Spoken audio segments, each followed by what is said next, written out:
There's a another very dangerous attempt at gun control. You see, here's what's happening. If you go over to gasprices.aaa.com, the national average gas price is $4.86.5%. You see, gas is going to be so expensive, you won't be able to buy it. You can't afford the guns. So there you go. No, in all actuality, gas prices are nearing $5. This is apocalyptic. But wait, it's okay. Joe Biden is allowing solar panel imports, and he has said that this is a robust recovery.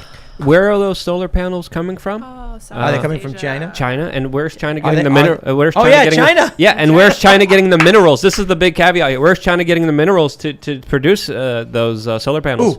Is it? Do you know anyone here? Xinjiang? No. It's another place that we left a lot of weaponry in.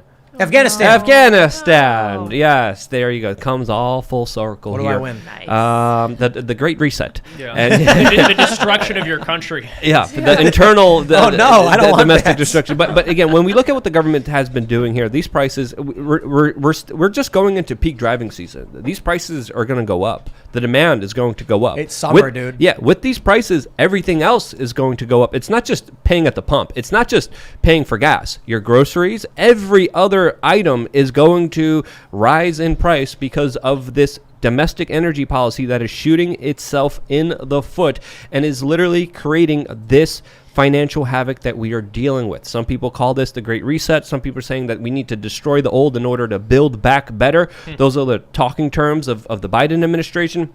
Not mine and a lot of other globalist and World Economic Forum types. They're the ones talking about this. Obviously, what's happening here to me is absolutely deliberate. We are seeing the financial destruction of the United States from within the inside, and we still don't even know the actual numbers of the secret Federal Reserve bailouts that are bailing out all the big corporations that have friends within their government.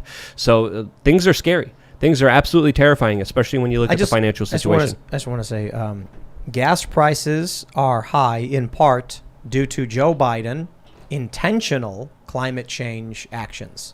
That's just not even up for dispute. Yeah, because it's more environmentally friendly to import energy from Saudi Arabia exactly. than it is to produce it domestically here in the United States. And we get to prop up a murderous dictatorship that keeps assassinating children in Yemen. Whatever is happening after the fact, it is a fact that Joe Biden said he was campaigning on climate change. He was going to reduce carbon emissions, all of that good climate change stuff. He shut down Keystone. He banned permits on certain federal land, recently banning in the Gulf and a bunch of other areas. Stopping exploration, stopping discovery. This is deliberate. And this is stated intentionally because of climate issues and environmental issues. And now gas prices are going up partly due to that. There is a spike coming because of Ukraine. That's a fact, especially with Europe. And especially with us having to help protect, Europe and do what we can in terms of their energy. We are being hit by that as well. But if you're wondering why it's getting so crazy, Joe Biden's going to try and blame Vladimir Putin, but gas prices were going up well before Putin. But the problem is the mainstream media believes what Joe Biden says on it. If you watch the mainstream media, you think what's happening right now, what's been happening for the last 3 months, is because of Ukraine. Mm-hmm. Right. That's what they're blaming. It's terrifying. Well, I mean, the problem is people believing the mainstream media about anything. Yeah, but there's a lot of Americans who believe the mainstream media. The journalists, I don't think, believe Joe Biden. Well, then why are they putting it out there? Because they're liars. Oh, good. Because they're liars. For that one. Yeah, they lie. That's why. They're like, oh, Joe Biden lied again. Run it. That's it. Well, have you seen his Twitter account lately? It is like every day he's blaming someone else for inflation and gas prices. It was meat producers, oil producers, Republicans, Trump, Ukraine, Putin. It's a different thing every day. And I was saying this, that Joe Biden is a sacrificial lamb. They knew that it was going to be really, really bad, so they needed someone to run who's not going to win again. They needed a Buchanan or somebody. And they could blame it on him being old and having cognitive decline. But they won't even admit that. Not yet. Well, this is a part of the game. We're arguing about that, not the larger destruction that's happening within the United States. 2 weeks ago, the New York Post had a very eye-opening article that was titled, "Biden praises high gas prices as part of an incredible transition." So this is his own words, and this is the transition that we're we're going through right now, because this is deliberate. This is what they've been talking about, planning, instituting, and doing for a very long time. They don't want you having freedom of mobility. They don't want you driving cars. They don't want you having freedom in your own personal individual life. And what better way to do that than to take it away from individuals by making it too expensive and only allowing the super rich individuals like John Kerry to fly around in their private jets and to lecture everyone about how we need to stop over consuming, and have Bill Gates buy out the media to promote his fake meat because red meat is somehow bad for you, when the scientific data, specifically, especially when it comes to beef liver, highlights the exact opposite of that. And I keep going, I'm about to explode because this is a part, again, I think this is all deliberate. I saw a meme and people are like, when, after 9/11, we said, oh, well, no, we didn't. We changed the entire way that we board planes. And I responded, was like, no, only for poor people. Like, if you're rich, you get expedited or you get TSA pre. If you fly on a private plane, there's no security. Yeah. I recently flew in a private plane. It was fantastic. It was the first time I've ever flown, and it was a gift. I got lucky because someone happened to be going the same way as me, and they're like, come on, take a ride. And I was like, okay. And we walk into the airport, and they're like, hey, I'm your captain, right this way. And we just walk straight through. It's like 10 feet from the door to the door to the tarmac. You walk on the plane. Not a big plane. It's very cramped.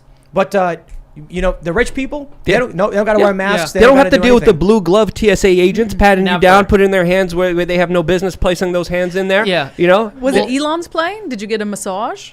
Was there a massage table in there? It's way too small for that. Okay. So, look, I'm looking. Not if you're, Mr. Epstein. Let me tell you guys something. You know how much it costs from, so we looked into this.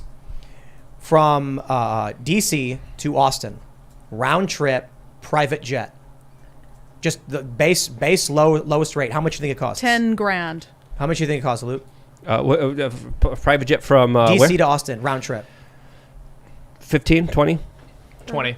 $55,000. Oh my gosh. It used to be way cheaper a year ago, 2 years ago, but the price of fuel has skyrocketed and there's a shortage of pilots. It's $55,000 and people do it all the time. They do have these things where they do these pools where you buy like a percentage of a fleet and then you can use it and then you got to spend a couple grand per flight or whatever. But that's how much it costs. And guess what? Part of the reason it's so high is because the demand from the wealthy, they are willing to spend that to avoid the blue gloves going up and then them, groping your buttocks. And these are the often the elites who are telling us how important these security measures are. I'm glad you brought this up, Luke. Biden talking about an incredible transition because it's interesting. I thought we were going to see a return to normal because that's what he promised. But one of my favorite things about this is here we see that, as is the case with transgenderism, transition is just a euphemism for mutilation. Fair point. Another aspect of this that I think is worth entertaining and talking about is that the same time that he announced and made this very important, incredible transition statement, he also announced the plan to set up more bike lanes, especially in city areas, and set up more speed cameras. What is that going to do? This is going along with the UN 2030 vision, the World Economic Forum, Build Back Better. This is everything that they've always been talking about, dreaming about, and one of their key plans is to eliminate people's ability to travel, people's ability to have a car. And I think this is the larger plan because this is all for allegedly global warming. No, it's really about subjecting human beings to slavery and controlling every aspect of their existence. What better way to do that than even controlling their ability to move around? They want you living in those cities. This is a part of a larger agenda that has been building up for a very long time, and there has been a huge attack on people's ability to be able to drive. You have to deal with inspections. You have to deal with regulations. You have to deal with so many regulations against diesel, so many environmental regulations, but when we look at the people hurting the environment, they're the ones getting a lot of the support, a lot of the tax money, a lot of the government socialism that goes directly to them. Everyone else gets screwed, is paying the ultimate price, and I think this is only going to get worse, and I think this is not an accident that this is happening. I think this is deliberate, lock, step, and barrel. Every step of the way, they are pushing for humanity's total enslavement, and taking away people's ability to drive is going to be one of those key elements that they need to get rid of. Thanks for checking out this segment from the Timcast IRL podcast. But if you want to check out the full show live, tune in Monday through Friday at 8 p.m. And if you want more special access content, head over to timcast.com and become a member. Your membership helps sustain this company, keep our journalists employed, makes this show happen, and you will get access to exclusive members-only segments of the Timcast IRL podcast, and there's a massive library to check out. So again, go to timcast.com or tune in Monday through Friday at 8 p.m. and we'll see you all there.